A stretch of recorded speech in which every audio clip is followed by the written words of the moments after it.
Okay, this next question comes from Erica, and Erica says, what are your views on having a small business that is going to fund what you really want to do?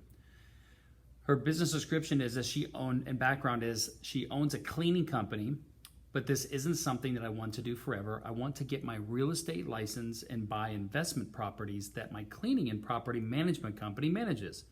I want to open real estate offices in large areas like Vegas, Nashville, Miami. Erica, I think it's a fantastic idea. You know, the difference between somebody that makes, $50,000 a year and $5 million a year or more is just in skill. What I like to do is say, take a look at the strengths that you have and your weaknesses and be self-aware of both and try to figure out where we need to develop more strengths. Fortunately, when I built my last company, I had really strong sales skills. I was a big idea guy and visionary type guy. I hated doing the execution. Like, I hate making phone calls, but I love reaching goals. I have the personality type that if I have to do whatever I have to do in order to achieve my goals, I'll do it. And I'll develop the skills in order to do whatever's needed for me to reach those big goals that I have. I think you wouldn't be the first person to start a real estate property investing group and then own a property management group with it. There's lots of people like that in the United States that do that exact same thing. So it's not like it's an off-the-wall idea. Of course, it takes money and it takes time. And if the smaller amount of money you have right now, it's time to start figuring out how to put that money to work for you.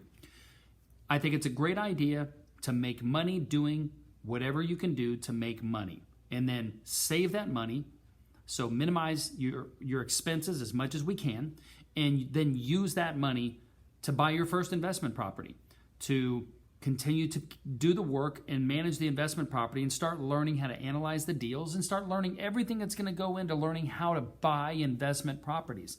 There's a lot that goes into understanding and analyzing what makes a great investment deal as it goes to buy and renting out properties. So you have plenty of time to do that. So I think it's a great idea. I love the idea of always working and making money, saving that money while having a big goal that we're working towards. I think it's fantastic. My advice to you, since you're asking for advice, is I would get to a place that that type of business is doable. I would move there as soon as possible. You know that you can always find work and get by. One of the hardest things that people do is they have a problem with letting go of what they have right now. And because they want to plan and they want, a lot of times you just go for it. And as a single person without kids, that's what made it easy for me to be nimble and quick. I could just attack every opportunity.